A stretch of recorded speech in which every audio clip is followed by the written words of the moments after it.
একজন under cover agent ক্রিমিনালকে ধরার মিশনে এসে নিজেই ফেসে যায় আর এক ঝামেলায়। বউ থাকতেও এবার তার জীবনে উড়ে এসে জুড়ে বসে তার এক্স গার্লফ্রেন্ড। এবার তো তাকে নিয়েই টানাটানি বেঁধে যায় এই দুইজনের মধ্যে। চলতে থাকে তুমুল গন্ডগোল। এবার এই এজেন্ট কি করবে? সে কি মিশন সামলাবে নাকি তার সংসার? সেটাই দেখব আজকের গল্পে। মুভির নাম সংক্রান্তি কি বাস্তুনাম। গল্পের শুরুতে আমরা দেখতে পাই আকেলা নামের বিখ্যাত টেকনোবাইটসের সিইও ইন্ডিয়াতে আসে। তার অরিজিন কিন্তু ইন্ডিয়ানি, কিন্তু তার এই কোম্পানি সে ইউএসএতে শুরু করেছে, যেখানে তার কোম্পানি র্যাঙ্কিংয়ে নাম্বার 1। অর্থাৎ সে ইউএসএ থেকে বিশ্বের সামনে তাদের দেশকে অনেক ভালো করে রিপ্রেজেন্ট করছে, যার জন্যই আকেলা হলো ইন্ডিয়ার গর্ব। তো সে দেশে এসেছে দেখে সবাই তার অনেক ভালো করে যত্ন করতে থাকে। আকেলাকে তাদের স্টেটে নেয়ার জন্য সব স্টেটের চিফ মিনিস্টাররা অনেক কম্পিটিশন করতে থাকে। কিন্তু যেহেতু আকেলার হোম টাউন হলো তেলেঙ্গানা, তাই সেই স্টেটের সিএম কেশব আকেলাকে তেলেঙ্গানা ভিজিটের জন্য ইনসিস্ট করে। তাই আকেলা সেখানে যাওয়ার জন্যই রাজি হয়ে যায়। তো এরপরই দেখানো হয় তেলেঙ্গানার সিএম আকেলা আসার আগে সব ধরনের প্রস্তুতি নিতে থাকে। সে আকেলার সেফটির জন্য স্পেশাল অফিসার মীনাক্ষীকে ডিউটিতে রাখে। তো দেখানো হয় কেশব তাদের পার্টি প্রেসিডেন্ট পাতিলের সাথে আকেলাকে রিসিভ করার জন্য এয়ারপোর্টে আসে। সেখানে এসেই সে প্রেসের কাছে জানায় যে তাদের স্টেটের গর্ব আকেলা আজ এখানে এসেছে।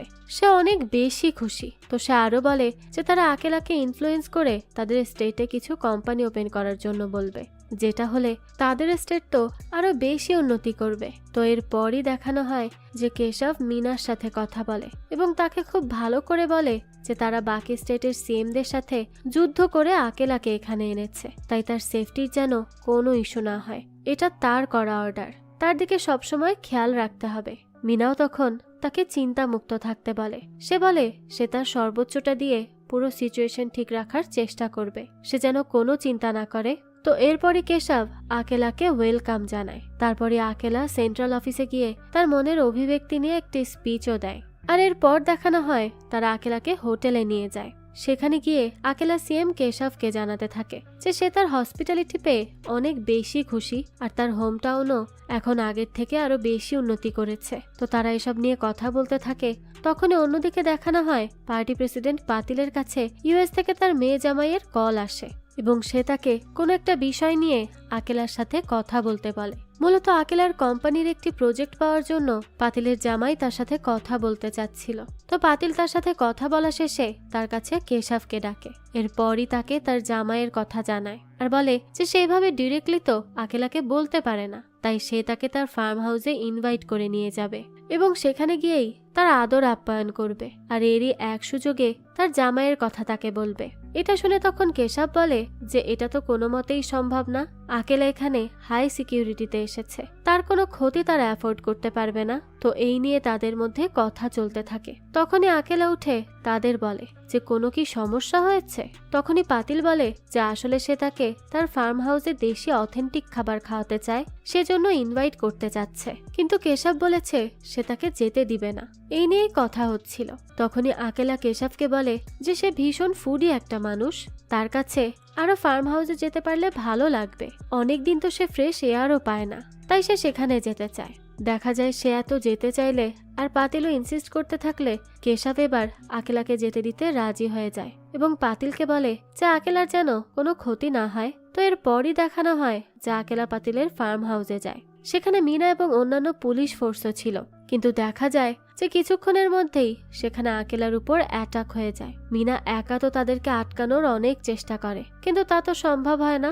আর গুন্ডাগুলো আকেলাকে কিডন্যাপ করে নিয়ে যায়। তাছাড়া মিনা যে তাদেরকে পুলিশ ভ্যানের মাধ্যমে ফলো করবে তাও করতে পারে না, কারণ কিডন্যাপাররা তাদের গাড়ির সবগুলো টায়ার পাঞ্চার করে রেখে দেয়। তো এরপরে মিনা কি করবে কিছুই বুঝতে পারে না। তারা গিয়ে সিএম কে এই ব্যাপারে জানায়। সিএম কেশব তখনই পাতিলের উপর অনেক বেশি রেগে গিয়েছিল, কারণ সে লাখ মানা করার পরও সে আকেলাকে নিয়ে গেছে, তার কোনো কথাই শুনতে রাজি হয়নি।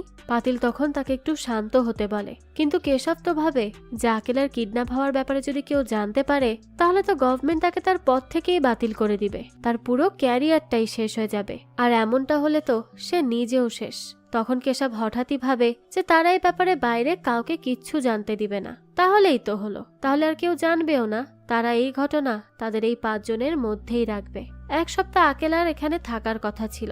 ততদিন তাদের কোনোভাবে মানুষকে এটা বোঝাতে হবে যে আকেলা সেফ আছে। কিন্তু তারা এটা কিভাবে করবে?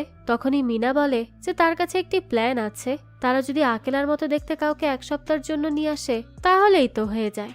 আর এই 1 সপ্তাহের মধ্যেই তাদের আকেলাকে কিডন্যাপারের হাত থেকে ছাড়িয়ে আনতে হবে, তাহলেই আর কোনো ঝামেলা থাকবে না। কিন্তু তারা এটা বুঝতে পারছে না যে কিডন্যাপারদের ডিমান্ড কি। তখনই তাদের কাছে কিডন্যাপারের কল আসে। সে ভিডিও কল করে। তো লোকটি বলে যে তারা যদি আকেলাকে ফেরত চায় তাহলে তার ভাই পাপা পান্ডেকে তাদের সেন্ট্রাল জেল থেকে ছেড়ে দিতে হবে। আর তারা এটা না করলে আকেলা কিন্তু একেবারে শেষ হয়ে যাবে। এরপরই লোকটি কল কেটে দেয়। তখন মিনা সবাইকে জানায় যে লোকটির নাম হলো বিরজু পান্ডে। সে আর তার ভাই পাপা পান্ডে মিলে পান্ডে গ্যাং চালায়। তারা অনেক ধরনের অনৈতিক কাজের সাথেও লিপ্ত।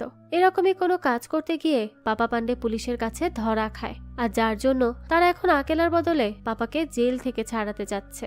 মিনা তখন আরো একটি গ্যাংয়ের কথা জানায়। সেই গ্যাংয়ের নাম হলো নায়ক গ্যাং। ওটাও বিল্লু নায়ক আর ছোট নায়ক নামে 2 ভাইয়ের গ্যাং। এই গ্যাংয়ের সাথে পান্ডে গ্যাংয়ের ঝামেলা আছে। এর জন্য নায়ক গ্যাং পাপাকে পুলিশের কাছে ধরিয়ে দিয়েছিল। তো এগুলো শোনার পরই কেশব বলে যে তাহলে তারা তাদের সেন্ট্রাল জেলের জেলারকে ডেকে পাপাকে ছেড়ে দিচ্ছে। কিন্তু সেই জেলার অ্যান্টনি তো অনেক বেশি সৎ এবং নিষ্ঠাবান ছিল। তো সে সেখানে আসলে কেশব তাকে বলে যে তারা যদি তাকে একজন ক্রিমিনালকে ছেড়ে দিতে বলে সে কি দিবে? অ্যান্টনি তখন তার মুখের উপর মানা করে দেয়। আর নিজের ইমেজ হারানোর ভয়ে কেশব বলতে থাকে যে সে আসলে তার সততার পরীক্ষা করার জন্যই তাকে এখন ডেকেছিল। তো অ্যান্টনিও এরপর চলে যায়। এখন তো কেশব আরো চিন্তায় পড়ে যায়। তখন তারা মিনার বলা প্ল্যান মতো আকেলার মতো দেখতেই একজনকে খুঁজতে থাকে, কিন্তু কোনো প্রোফাইলের সাথেই তার চেহারা ম্যাচ হচ্ছিল না। ঠিক তখনই তারা টিভি অন করলে সেখানে একজন অটো ড্রাইভারকে দেখতে পায়। তাকে দেখে তার ছবি তুলে নিয়ে মিনা সাথে সাথে তার সাথে আকেলার ম্যাচ করায় এবং দেখা যায় 90% তাদের ম্যাচিং হয়ে যায়। শুধু উইগ আর শেভ করালেই প্রবলেম সলভ। তো কেশব তখন তার লোকেদের এই অটোওয়ালাকে খুঁজে আনতে বলে। তো এরপরই কেশব বলে যে এখন তাদেরকে আকেলাকে কিডন্যাপারের হাত থেকে বাঁচানোর জন্য একজন আন্ডার কভার পুলিশ অফিসার লাগবে, যাকে কিনা একই সাথে অনেক স্ট্রং এবং বুদ্ধিমত্তার অধিকারী হতে হবে। তখনই সেখানে থাকা একজন অফিসার বলে যে এমন একজনকে সে চেনে, তার নাম হলো রাজু। সে একই সাথে কুল এবং কোল্ড ব্লাডেড। সে অনেক ব্রুটাল, কিন্তু সে প্রতিটি স্টেপ অনেক বুঝে শুনে নেয়। সে এখন পর্যন্ত প্রায় 100 থেকে 150-র মতো ক্রিমিনালের এনকাউন্টার করেছে, কিন্তু কিছু কিছু কেসে ডিরেক্ট এনকাউন্টার করার জন্য রাজুকে পুলিশ থেকে বের করে দেয়া হয়। আর সে এখন কোথায় আছে তাও কেউ জানে না। এটা শুনে কেশব তো অনেক বেশি ডিসঅ্যাপয়েন্টেড হয়। সে ভাবে যে এখন সে রাজুকে কোথায় পাবে। পাশে থাকা অফিসার তাকে বলে যে রাজুকে পাওয়া গেলেও সে পুলিশের হয়ে কোনো কাজ করতে রাজি হবে না। তখনই মিনা সেখানে আসে আর বলে রাজু তার কথায় রাজি হবে, কারণ রাজু হলো তার এক্স বয়ফ্রেন্ড। তাদের ব্রেকআপ হওয়ার পরই রাজু যখন পুলিশের চাকরি থেকে বরখাস্ত হলো তখন যাওয়ার আগে সে তাকে বলে গিয়েছিল যে সে আজীবন মিনার জন্যই অপেক্ষা করে যাবে। মিনা বাদে কোনো মেয়েই তার জীবনে আসবে না। তাই মিনা বলে যে হয়তো রাজু কোথাও তার আসার জন্য অপেক্ষা করে আছে। সে একবার রাজুকে পেলে তাকে তাদের সাথেই কেসে নিতে পারবে। কিন্তু তখনই আমাদেরকে রাজুকে দেখানো হয় তার এখন 4টা ছেলে মেয়ে এবং সে তাদেরকে রেডি করে তার ওয়াইফ ভাগ্যামের ডান্স পারফরমেন্স দেখতে নিয়ে যাচ্ছে। আমরা তখন ভাগ্যামকে দেখতে পাই। সে একজন ক্লাসিক্যাল ডান্সার। তো সে তার বাবাকে জানায় যে সে রাজু না আসা পর্যন্ত ডান্স করতে যাবে না। তখনই দেখানো হয় যে রাজু সেখানে চলে আসে আর তার পুরো পরিবার মিলে একসাথে চেঞ্জিং রুমে বসে মিল্কশেক খেতে থাকে। তারা বেশ এনজয় করছিল। তখনই রাজু ভাগ্যামকে বলে যে তাকে আজ অনেক সুন্দর লাগছে, একদম ফুলের মতো। তো তাদের ভালোবাসা দেখে তো তার ছেলে জানতে চায় যে তাদের দেখা কিভাবে হয়েছিল। তখনই দেখানো হয় 6 বছর আগের কাহিনী। দেখা যায় একদিকে রাজু সাসপেন্ড হয়ে যায় এবং এইদিকে ভাগ্যাম তার 18 নম্বর পাত্র থেকে রিজেক্ট হয়ে যায়। এতে তার মন অনেক বেশি খারাপ ছিল। তাই সে ট্রেনে উঠে কোথাও চলে যাচ্ছিল। তখনই তারা প্রথমে একে অপরকে দেখে আর এই প্রথম দেখাতেই তো তারা একে অপরকে পছন্দ করে ফেলে। এরপর তারা কথা বলে একে অপরের কষ্টের কথা জানলে বেশ ভালো ফিল করে। আর তখনই সেই একই ট্রেনে থাকা ভাগ্যামের বাবা মা এবং পুরো পরিবারের কাছে রাজু যায় এবং বলে যে সে তার মেয়েকে ভালোবাসে, তাকে বিয়ে করতে চায়, কিন্তু তার কোনো পরিবার নেই, সে অনাথ। ভাগ্যামের বাবা তার সাথে তার মেয়ের বিয়ে দিতে রাজি হয়ে যায়, কারণ সে মনে করেছিল যে রাজুর সাথে তার মেয়ের বিয়ে হলে তার বড় দুটি মেয়ের মতো সেও তার বাসায় জামাই নিয়ে থাকতে পারবে। কিন্তু রাজু তো তার জন্য বিশাল বড় একটি প্যারা হয়ে গেছে, কারণ সে তাদের বিয়ের এই 6 বছরে 4টা সন্তান নিয়েছে। তার পক্ষে এতগুলো বাচ্চা হ্যান্ডেল করা কোনোভাবেই সম্ভব হচ্ছে না। তো এরপরই দেখানো হয় যে রাজু আর ভাগ্যাম যেন ইন্টিমেট না হতে পারে এবং আবারও একটা বাচ্চা নিতে না পারে। এর জন্য ভাগ্যামের বাবা ললিত তাদের দুজনকেই 2 কর্নারে দিয়ে মাঝখানে সব বাচ্চাগুলোকে শুতে দেয়। এরপর সে আর তার ওয়াইফও তাদেরকে পাহারা দেওয়ার জন্য তাদের পাশে শুয়ে পড়ে। কিন্তু রাজু তো এই বিষয়টা নিয়ে মোটেই খুশি ছিল না। সে ললিতকে বলে যে সেই অন্যায় কাজ কেন করছে, স্বামী স্ত্রীর সবসময় একসাথে থাকা উচিত, ভালো সময় কাটানো উচিত, তা সে তাদের কেন করতে দিচ্ছে না। ললিত তাকে বলে যে তার এত বাচ্চা যে সে আর সহ্য করতে পারছে না। তখনই রাজু বলে যে সে হলো অনাথ মানুষ, তার কোনো পরিবার নেই, তাই সে ভাগ্যামের সাথে অনেক বড় পরিবার গড়তে চেয়েছে। এতে সে ভুল কোথায় করলো? ললিত এই কথা শুনে বলে যে সে এত কিছু জানে না, এই বাড়িতে আর কোনো বাচ্চা নেওয়া হবে না, ব্যাস এটাই শেষ কথা। এই বলেই সে ঘুমিয়ে পড়ে। কিন্তু সে যখন গভীর ঘুমে চলে যায় তখনই তো রাজু চুপি চুপি উঠে ভাগ্যামের কাছে চলে আসে এবং তাকে ঘুম থেকে উঠিয়ে একটি ভাঙা জানালা দিয়ে বাইরে বের হয়, কারণ তার শ্বশুর ললিত তারা যেন বের হতে না পারে এর জন্য সব দরজা জানালা বন্ধ করে রেখেছিল। কিন্তু এই জানালাটা রাজু স্পেশালি পালিয়ে যাওয়ার জন্যই খুলে রেখেছিল। তো তারা তো এরপর বেরিয়ে যায় আর এরপরই পুরো গ্রামে ঘুরে ঘুরে সারা রাত নাচ গান করে। এভাবেই একে অপরের সাথে সময় কাটাতে কাটাতে কখন যে ভোর হয়ে যায় তা তারা নিজেরাও বুঝতে পারে না। তো সকালে তারা সবার ওঠার আগেই বাসায় ফিরে আসে। কিন্তু বাসায় তো তখন গ্রামের মুখ্য সহ সবাই এসেছিল। তারা এসেই ভাগ্যামের বাবার কাছে বিচার দেয় এবং তাকে জানায় যে তার মেয়ে এবং জামাই সারা রাত ধরে তাদের গ্রামের সবার ছাদের উপর উঠেছে আর নৃত্য করে বেরিয়েছে। এখন তাদের কি করা উচিত? তখনই ললিত বলে যে এটা হতে পারে না, সে সারা রাত তার পাশে রাজুকে নিয়ে ঘুমিয়েছে, তাছাড়া বাড়ির সব দরজা জানালাও বন্ধ ছিল। এটা বলেই সে একটি জানালার সাথে হেলান দিয়ে দাঁড়াতে গেলে সাথে সাথে পড়ে যায়, কারণ সেই জানালাটাই ভাঙা ছিল। তো এটা দেখেই তো সে রাজুর উপর চিৎকার করে ওঠে, তাকে বলে যে সে তাকে কি শান্তিতে একটু থাকতেও দিবে না। তো তখন তার বাবাকে বকা হচ্ছে এটা দেখে রাজুর ছেলে বিল্লু সেখানে আসে আর তার নানা সহ সেখানে সবাইকে অনেক অপমান করে। সে এমন অপমান করে যে সবাই তো কান আটকে সেখান থেকে চলে যায়, এমনকি লালিত আর কিছুই বলতে পারে না। এরপরই দেখানো হয় যে কেশব সেই অটোওয়ালাকে নিজের কাছে আনে এবং তাকে খুব ভালোভাবে রেডি করে। আর তখনই দেখা যায় তাকে তো দেখতে একদম সেই আকেলার মতো লাগছে, যার জন্য কেউ বুঝতেই পারে না যে সে আকেলা না। তো এরপরই তারা মিডিয়ার সামনে যায়। সেখানে কেশব আর পাতিল মিলে সবাইকে জানায় যে আকেলার গলা খারাপ হয়ে গেছে, এর জন্য সে যতদিন এখানে আছে ততদিন আর কোনো মিডিয়ার কাছে ইন্টারভিউ দিবে না। তো এরপরই দেখানো হয় মিনা কেশবের কাছে যায় এবং তাকে জানায় যে তারা রাজুর খোঁজ পেয়ে গেছে। তখন আবারও রাজুকে দেখানো হয় সে তার ছেলে বিল্লুকে নিয়ে তার স্কুলে যাচ্ছিল। তখনই ললিত তার কাছে 5 লাখ টাকা দেয় এবং তাকে বলে যে সে যেন পথে টাকাটা তাদের ক্লায়েন্টের কাছে পৌঁছে দেয়। তো এরপরই রাজু আর বিল্লু বেরিয়ে পড়ে। এরপর আমাদেরকে একজন বৃদ্ধ লোককে দেখানো হয়। সে একজনের কাছে যায় কিছু টাকা চাওয়ার জন্য, কারণ সে কোনো একটা বিপদে পড়েছিল। কিন্তু সেই লোকটি তো তাকে টাকা দিতে মানা করে দেয়। বৃদ্ধ লোকটি তখন মন খারাপ করে একা একাই একটা বাস স্ট্যান্ডে বসে থাকে। সেই সময় রাজু সেখান থেকে বিল্লুর স্কুলে যেতে নিলে সে ওই লোকটিকে দেখতে পায় এবং তাকে সে আগে থেকেই চিনত। তো সে লোকটির কাছে যায় এবং বলে যে সে তো তার শিক্ষক। বৃদ্ধ লোকটি তো প্রথমে তাকে চিনতে পারে না, কিন্তু রাজু তার নাম বললে সে তাকে চিনতে পারে। রাজু তার এই শিক্ষককে এত বছর পরও মনে রেখেছে, কারণ ছোটবেলায় যখন রাজু পরীক্ষার হলে চিটিং করছিল তখন তার এই টিচার তাকে চিটিং করতে দেখেও কিছু বলে না। তো রাজু তার পরীক্ষার পরে তার কাছে যায় এবং তার কাছে জানতে চায় যে সে তাকে চিটিং করতে দেখলো কিন্তু আটকালো না কেন।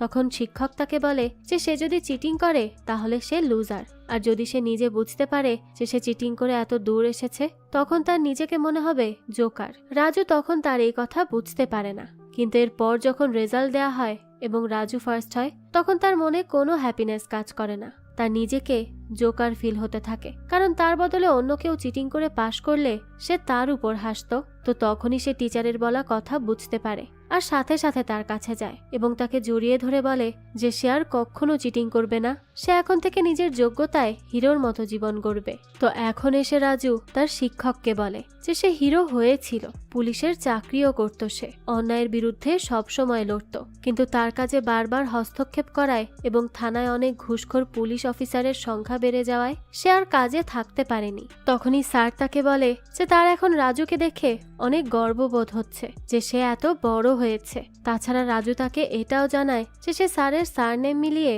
তার নাম দিয়েছে। এটা শুনে তো তার স্যার আরো বেশি খুশি হয়ে যায়। এটা তো একজন টিচারের জন্য অনেক বড় পাওয়া। যাক, তো এরপরই দেখা যায় বাস আসলে স্যার ওখান থেকে চলে যাচ্ছিল। যাওয়ার আগে সে রাজুকে কিছু বলার কথা ভাবে, কিন্তু আবারও কিছু না বলে বাসে গিয়ে ওঠে। তবে রাজু তখন বুঝতে পারে যে তার স্যার হয়তো কোনো সমস্যায় আছে। এর জন্য সে তার শ্বশুরের দেওয়া সেই 5 লাখ টাকা একটি কলার থলের মধ্যে রেখে স্যারের কাছে দিয়ে দেয়। স্যার তো তখন বুঝতেও পারে না, তো স্যারের হেল্প তো হয়ে গেল, কিন্তু এখন রাজু ভাবে যে সে তার শ্বশুর লালিতকে কি জবাব দিবে। বিল্লু তখন তাকে চিন্তা করতে মানা করে আর বলে যে সে সব সামলে নিবে, আর যেই কথা সেই কাজ। সে তার নানা অর্থাৎ লালিতকে গিয়ে বলে যে টাকা তার স্কুল ব্যাগের মধ্যে ছিল, আর তার স্কুল ব্যাগের একটা অংশ ছেঁড়া ছিল যেখান থেকে টাকা পড়ে গেছে। লালিত তখন বলে যে এইটুকু ছেঁড়া থেকে কিভাবে এতগুলো টাকা পড়ে গেল, তার তো মনে হয় যে এই রাজু কোথাও টাকা সরিয়েছে। সে এটা বললে বিল্লু তো তার দিকে বেশ রাগ নিয়ে তাকায়। তখনই আবার লালিত ভয়ে চুপ হয়ে যায়, কারণ বিল্লু মুখ খুললে তো সে শেষ। এরপরই দেখানো হয় মিনা তার সাথে আরেকজন পুলিশ অফিসারকে সাথে নিয়ে রাজুদের গ্রামে আসে। সেখানে এসেই সে বিল্লুকে রাস্তায় পায় এবং তার কাছে রাজুর বাসা কোনটা সেটা জানতে চায়। বিল্লু বলে যে সে রাজুকে খুঁজছে, রাজু তো তার বাবা। এটা শুনে তো মিনা অনেক বেশি অবাক হয়। তো এরপরই তারা বিল্লুকে সাথে নিয়ে রাজুর কাছে আসে, কিন্তু অন্যদিকে দেখানো হয় ভাগ্যামের মেঝো বোনের স্বামী যখন একটি মেয়েকে হাই লিখে মেসেজ দেয়, সেটা নিয়ে রাজু বেশ বড় ঝামেলা করার চেষ্টা করে। সে বলে যে এভাবে কেন সে মেয়েদেরকে হাই পাঠাবে, তার মনে নিশ্চয়ই খারাপ কোনো উদ্দেশ্য আছে। তখন এটা শুনে তো ভাগ্যামের মেঝো বোন অনেক কাঁদতে থাকে। তখনই তার জামাই রাজুকে বলে যে তার সিম্পল হাই মেসেজের জন্য রাজু তাদের মধ্যে এত বড় ঝামেলা লাগালো। সে শুধু একবার রাজুর কিছু পেয়ে নিক, তারপর রাজু দেখবে যে প্রতিশোধ কিভাবে নিতে হয়। তখন তো রাজু খুব দাপটের সাথে বলতে থাকে যে তার কোনো পাস্ট নেই বা সে ধরা পড়ার মতো কোনো কাজও করেনি। তার জীবন হলো খোলা বইয়ের মতো, যা সম্পর্কে তার বউ ভাগ্যাম সবকিছু জানে। তার জীবনের প্রথম আর শেষ ভালোবাসা হলো ভাগ্যাম। তো সে এটা বললে ঠিক তখনই সেখানে মিনার এন্ট্রি হয়। মিনাকে দেখেই তো রাজু সেখানে শক খেয়ে বসে পড়ে। সে তো নিজের চোখকেই বিশ্বাস করতে পারছিল না। তো মিনা এসে সবাইকে জানিয়ে দেয় যে সে হলো রাজুর এক্স গার্লফ্রেন্ড। এটা শুনে তো ভাগ্যাম হতভম্ব হয়ে যায়, কারণ এই ব্যাপারে সে তো কখনোই জানতো না। তো এরপর আমাদের কিছুক্ষণ পরের দৃশ্য দেখানো হয়। মিনা তাদের বাসার মধ্যে আসে। তখন সবাই মিলে রাজুকে কথা শোনাতে থাকে যে রাজু তো খুব বড় বড় কথা বলল, এখন কি হলো, তার অতীত তো তাদের সামনে চলে আসলো। তো তখনই ভাগ্যাম উঠে সবাইকে চুপ করতে বলে আর বলে যে তারা এই সুযোগে তার স্বামীকে এত কথা শোনাতে পারে না। সে তার স্বামীকে খুব ভালো করে চেনে। সে কেন তার থেকে তার অতীতের এই কথা লুকিয়েছে তা সে জানে না, কিন্তু রাজু শুধু তাকেই ভালোবাসে। এটা বলেই সে রাজুর কাছে যায় এবং তাকে বলে যে সে যেন এখন তাকে তার অতীতের সব কথা জানায়, তাহলে রাজুকে কেউ কিছু বলতে আসলে সে তার প্রতিবাদ করতে পারবে। তো রাজু তখন বলে যে সে তাকে সবটা জানাবে। রাজু জানায় যে সে পুলিশ হওয়ার অনেক বছর পর একবার নতুন পুলিশদের ট্রেন করার জন্য গিয়েছিল। সেখানে ছিল মিনা। মিনা রাজুকে প্রথম দেখাতেই ভালোবেসে ফেলেছিল, এর জন্য সবসময় রাজুর পেছন পেছন ঘুরতে থাকতো। তখন রাজুও তাকে নোটিস করে এবং এভাবে ধীরে ধীরে তাদের মধ্যে প্রেমের সম্পর্ক শুরু হয়ে যায়। একদিন রাজু মিনাকে জানায় যে সে তার থেকে বয়সে অনেক বড়, তাদের এজ গ্যাপ অনেক বেশি। এটা শুনে মিনা বলে যে তার এতে কিছুই যায় আসে না, তার বাবা মায়েরও এজ গ্যাপ অনেক, কিন্তু তারা তো খুব ভালোভাবে সংসার করছে। তো এরপরই তাদের মধ্যে সম্পর্ক আরো গাঢ় হয়। তো রাজুকে যেদিন সাসপেন্ড করা হয় তখন রাজু ঠিক করে যে সে পুলিশের জব ছেড়ে দিবে, আর এই ব্যাপারে সে মিনাকেও বলে যে বাকি পুলিশ অফিসাররা তাদের মতো ইমানদার পুলিশ অফিসারদের ঠিক করে কোনো কেসই ইনভেস্টিগেট করতে দিবে না, তাই তারা দুজনই জব ছেড়ে দিয়ে অন্য কোথাও গিয়ে বিয়ে করে নিবে আর সেখানেই সেটেল হয়ে যাবে। তখনই মিনা বলে যে সে অনেক যুদ্ধ করে ফ্যামিলির এগেনস্টে গিয়ে পুলিশে এসেছে, এখন তাকে পোস্টিংও দেওয়া হবে। আর রাজু বলছে জব ছেড়ে দিতে, আর রাজুর সাথে অন্যায় হয়েছে বলে কি মিনার সাথেও একই কাজ হবে নাকি? তো তার এই কথা শুনে তো রাজু বলে যে এমন করলে তো তাদের মধ্যে আর কোনো সম্পর্কই থাকছে না। তখনই মিনা রেগেমেগে বলে যে আচ্ছা তাহলে ব্রেকআপ। এখন রাজু তার পথে আর মিনা তার পথে। তো তখনই যাওয়ার সময় রাজু বলেছিল যে সে সবসময় মিনাকেই ভালোবেসে যাবে এবং আজীবন তার জন্য অপেক্ষা করবে। কিন্তু রাজু তো তার 3 মাসের মধ্যেই ভাগ্যামকে ভালোবেসে ফেলে আর বিয়েও করে নেয় এবং তার তো এখন 4টা বাচ্চাও আছে। এগুলো দেখে মিনা তো তার চোখকেই বিশ্বাস করতে পারছিল না। কিন্তু এটাই তো রিয়েলিটি, কি আর করার। তো তখনই মিনা এগুলো বাদ দিয়ে কাজের কথায় আসে। সে রাজুকে বলে যে সে এখানে তার সাথে সম্পর্ক কন্টিনিউ করতে এমনিতেও আসেনি, সে এসেছে তাদের স্পেশাল কেসের জন্য রাজুকে নিয়ে যেতে। তাকে শুধু 4 দিন তাদের সাথে থাকতে হবে এবং এই কেসটি সলভ হওয়া তাদের জন্য অনেক বেশি ইম্পর্টেন্ট। তো তার কথা শুনে রাজু তো আর ফেলতে পারে না। সে তখন মিনাকে বলে যে সে তার সাথে যাবে আর তার ওয়াইফ ভাগ্যামও অনেক বেশি সাপোর্টিভ, সে তাকে অনায়াসে যেতে দিবে, তাই এই নিয়ে কোনো সমস্যা নেই। এটা বলেই তো সে ভাগ্যামের কাছে আসে, কিন্তু এখানে এসেই তো সে তার অন্য রূপ দেখে। ভাগ্যাম রাজুকে বলে যে সে তাকে ভালো ভালো কথা বলে তার মধ্য থেকে সব কথা বের করেছে। তাদের প্রেম এত গাঢ় ছিল জেনে সে কখনো তাকে মিনার সাথে যেতে দিবে না।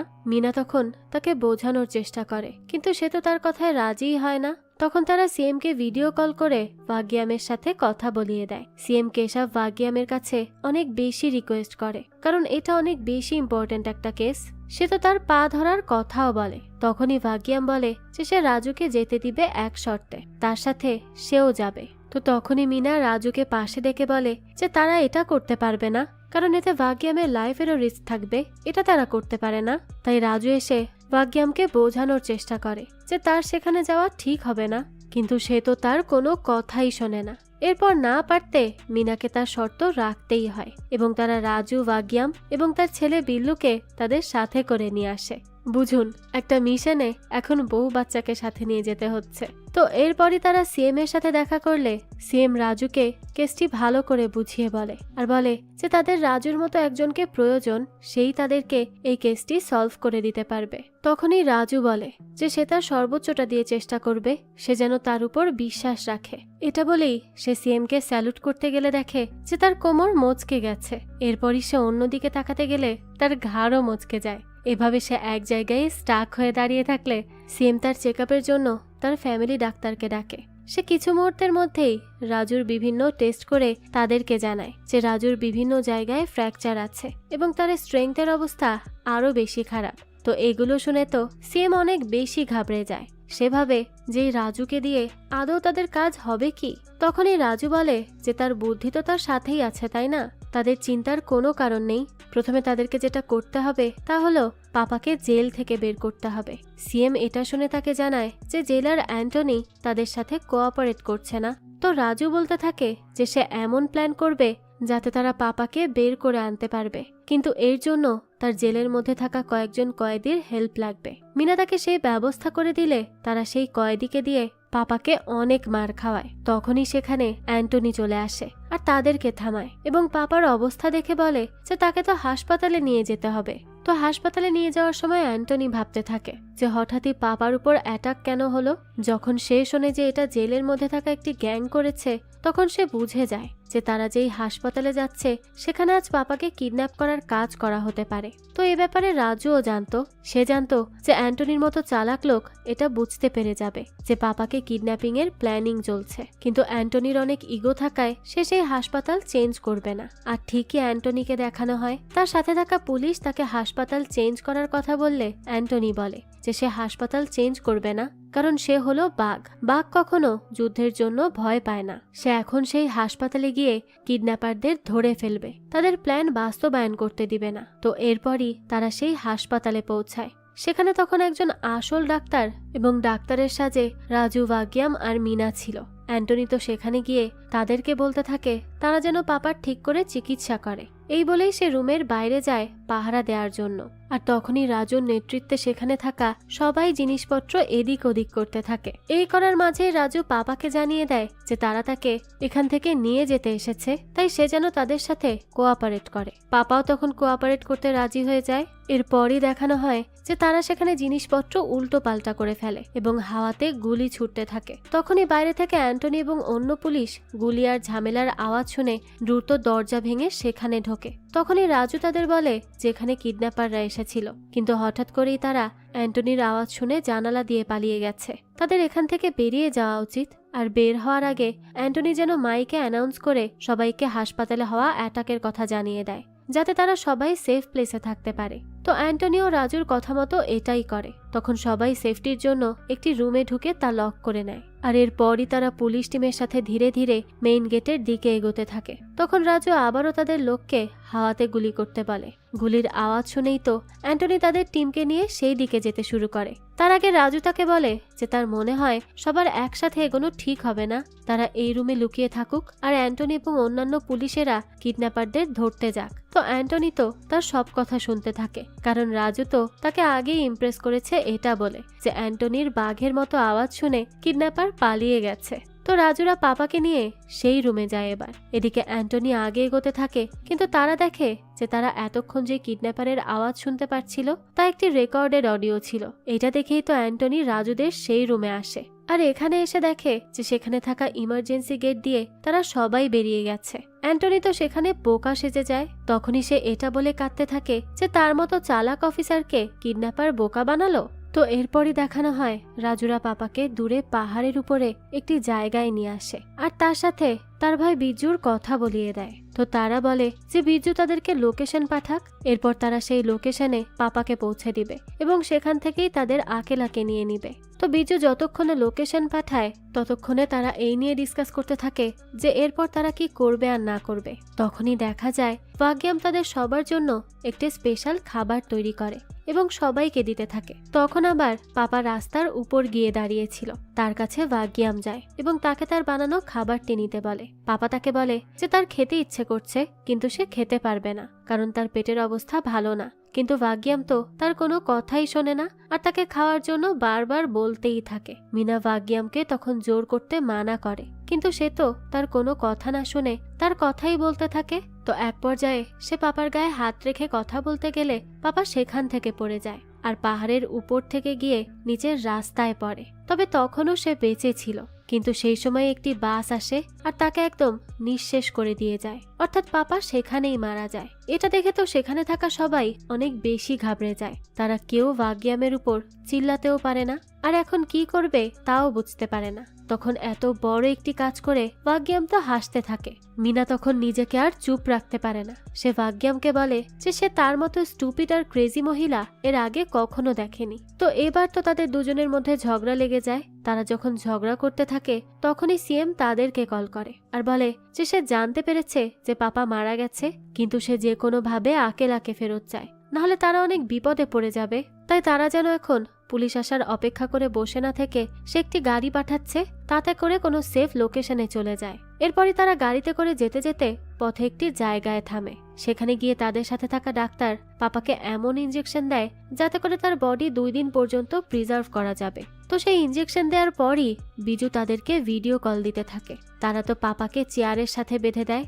এরপরই সুতোর মাধ্যমে তারা পাপার বডি মুভ করিয়ে বিজুকে দেখায়। অন্যদিকে তখন দেখানো হয় যে অ্যান্টনি তার সাথে পুলিশ নিয়ে রাজুদেরকে ফলো করতে থাকে। তারা ফলো করতে করতে তাদের ওই অ্যাম্বুলেন্সের কাছে চলে আসে, কিন্তু দেখতে পায় সেখানে তো কেউ নেই। তাই আর কি করার, তারা সেই রাস্তা ধরে সামনে এগিয়ে যেতে থাকে। সেই সময় রাস্তায় রেস্টের জন্য একটি ধাবাতে নামে। সেই ধাবাতে তখন রাজুরাও ছিল, কিন্তু অ্যান্টনি তাদেরকে দেখে চিনতে পারে না, কারণ আগে তারা মাস্ক পরা ছিল। তবে সেই সময় সেখানে অন্য পুলিশ এসে অ্যান্টনিকে জানায় যে তারা সেদিন হাসপাতালে যারা ছিল তাদের স্কেচ পেয়ে গিয়েছে, কিন্তু নেটওয়ার্ক খারাপ হওয়ার জন্য তারা তা বের করতে পারছে না। তাই তারা নেটওয়ার্কের জন্য এদিক ওদিক খুঁজতে থাকে। রাজুরা তো বুঝে যায় যে অ্যান্টনিরা ছবি পেয়ে গেলেই তাদের চিনে ফেলবে। এর জন্য তারা পাপাকে তাদের বাবা বানায় এবং বলে যে তাদের বাবা অসুস্থ হয়ে গেছে। এটা বলে তারা তাড়াতাড়ি করে তাকে গাড়িতে উঠিয়ে নিয়ে যায়। তখনই দেখানো হয় যে সেখানে নায়ক গ্যাংয়েরও কিছু মেম্বার ছিল। তারা তো পাপাকে দেখা মাত্রই চিনে ফেলে। আর তখনই সে বিল্লি নায়ককে কল করে জানিয়ে দেয় যে পাপা ছাড়া পেয়ে গেছে। যাক, তো তারা সেখান থেকে চলে গেলেই অ্যান্টনি আবারও কাঁদতে থাকে আর বলে যে তাকে আবারও বোকা বানানো হলো। এরপরই রাজুরা যেতে থাকে, কিন্তু তাদের পেছনে এখনো সেই নায়ক গ্যাং লেগেই আছে। তারা তাদের থেকে পাপাকে নিয়ে তাকে মেরে ফেলবে, কারণ বিজ্জু পান্ডে ছোট নায়ককে মেরে ফেলেছিল। তাই তারা পাপাকে খুঁজতে থাকে আর তারাই বিজ্জুকে কল করে বলে যে তার ভাই পাপাকে তারা পেয়ে যাবে, এরপর মেরে ফেলবে।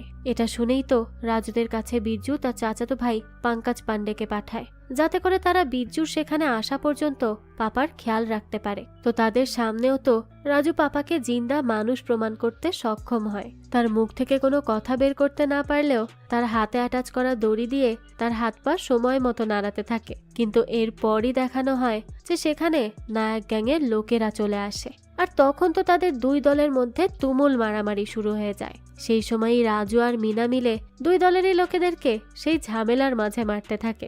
এভাবে মারামারি হতে হতে দুই দলই তো একসময় শেষ হয়ে যায়। এরপর বিজ্জু সেখানে আসার আগে রাজু পুরো জিনিসটা এমন ভাবে সাজায় যাতে করে কোনোভাবে তাদের কোনো সমস্যা না হয়। তো সে এবার পাপাকে সবার মাঝখানে রাখে আর তার গায়ে রক্ত মেখে দিয়ে তার হাতের মধ্যে দুজন নায়কের গ্যাংয়ের মৃত লোককে রেখে দেয়। আর যখনই বিজ্জু আসে সে তাকে বলে যে পঙ্কজদের সাথে নায়ক গ্যাংয়ের সংঘর্ষ হয়। সেই সংঘর্ষেই পাপা মারা যায়। তবে সে শেষ মুহূর্ত পর্যন্ত শত্রুদের উপর অ্যাটাক চালিয়ে যায়, কিন্তু শেষ মুহূর্তে তাকেও জীবন হারাতে হলো। এটা শুনেই তো বিজ্জু কাঁদতে থাকে, কিন্তু এইসব যে রাজুর সব বানানো তা তো সে বুঝতে পারে না। এই সুযোগে তখন রাজু তাকে বলে যে পাপার একটি শেষ ইচ্ছা ছিল, আর তা হলো সে আকেলাকে ছেড়ে দিতে চাচ্ছিল। তাই বিজ্জু আকেলাকে ছেড়ে দিলে পাপার আত্মাও একটু শান্তি পেত।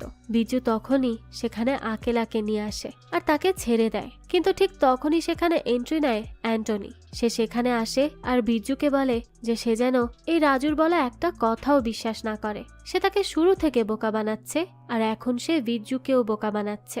আর এর প্রমাণ হিসেবে সে একটি ভিডিও দেখায় যেখানে দেখা যাচ্ছিল যে রাজু পাপার গায়ে রক্ত মাখাচ্ছে। বিজ্জু তো এটা দেখেই রাজুর উপর অনেক রেগে যায় আর তার দিকে বন্দুক তাক করে ধরে। তখনই রাজু নাটক করতে থাকে যে অ্যান্টনিও তো তাদের সাথেই জড়িত আর তারা এখন তাদের লাস্ট প্ল্যান এক্সিকিউট করবে। আর তা হলো এই ক্ষেতের সব জায়গায় অফিসাররা স্নাইপার নিয়ে দাঁড়িয়ে আছে। তারা এখন যে কোনো সময় বিজ্জুর উপর অ্যাটাক করবে। এটা শুনেই তো বিজ্জু তার সব লোকেদের চারিদিকে ছড়িয়ে যেতে বলে। এরপরই দেখানো হয় নায়ক গ্যাংয়ের লিডার এখনো বেঁচে আছে। তো সে উঠেই বিজ্জুর উপর অ্যাটাক করে বসে। এই সুযোগে রাজুরা তাদের সাথে আকেলাকে নিয়ে সেখান থেকে চলে যায়। এদিকে বিজ্জু নায়কের লিডারকে মেরে ফেলে।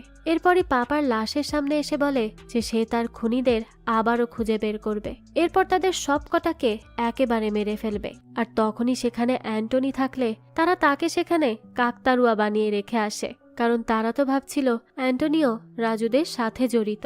অ্যান্টনির কোনো কথাই তারা বিশ্বাস করে না। তো এরপরই দেখানো হয় যে রাজুরা আকেলাকে পেয়ে যাওয়ার কথা সিএমকে জানিয়ে দেয়। সিএম তো এই কথা শুনে খুবই খুশি হয় আর তাদের বলে যে সে তাদের জন্য হেলিকপ্টার পাঠাচ্ছে, তারা যেন এখনই কোনো একটা সেফ লোকেশনে চলে যায়। তারাও তার কথা মতো একটা সেফ লোকেশনে যায়, কিন্তু এতেও কোনো কাজ হয় না। সেখানেও আবার বিজ্জুর গ্যাং চলে আসে। সেই গ্যাং এসে তাদেরকে বাইরে বের হতে বলে, কিন্তু তখন তো ভেতরে রাজুর ওয়াইফ ভাগ্যাম আর মিনার মধ্যে আবারও ঝগড়া শুরু হয়ে যায়। বুঝুন, এই অবস্থার মধ্যেও এই মেয়েরা নিজেদের ঝগড়া নিয়েই পড়ে আছে। তারা তো এই পুরো মিশনে শুধু রাজুকে নিয়ে ঝগড়াই করে এসেছে। তবে এখন এমন একটা ইন্টেন্স মুহূর্তেও তারা ঝগড়া করতে থাকলে রাজুর তো অনেক বেশি রাগ হয়। আর সে কোনো কিছু না ভেবে বাইরে বের হয়ে বিজু সহ তার গ্যাংয়ের সব কটাকে মারতে থাকে। মারতে মারতে সে ভাগ্যামকে বলে যে যেই স্ত্রী তার ফোনের পাসওয়ার্ড জানে, সে কখন কোথায় থাকে সব জানে, আর স্পেশালি রাজু তাকে কতটা বেশি ভালোবাসে তাও জানে। সে কেন তাকে সন্দেহ করছে? এটা কি তার উচিত হচ্ছে? তার এসব আর ভালো লাগছে না। আর ওই মিনার সাথে তো তার সেই কবেই ব্রেকআপ হয়ে গেছে। এরপর রাজু মুভ অনও করেছে। এটা দেখে তো মিনার খুশি হওয়ার কথা, কিন্তু সে খুশি হওয়ার বদলে তার কাছে এসে জানতে চায় যে সে বিয়ে কেন করলো আর তার 4টা বাচ্চা হলো কিভাবে। এটা কি কোনো কথা?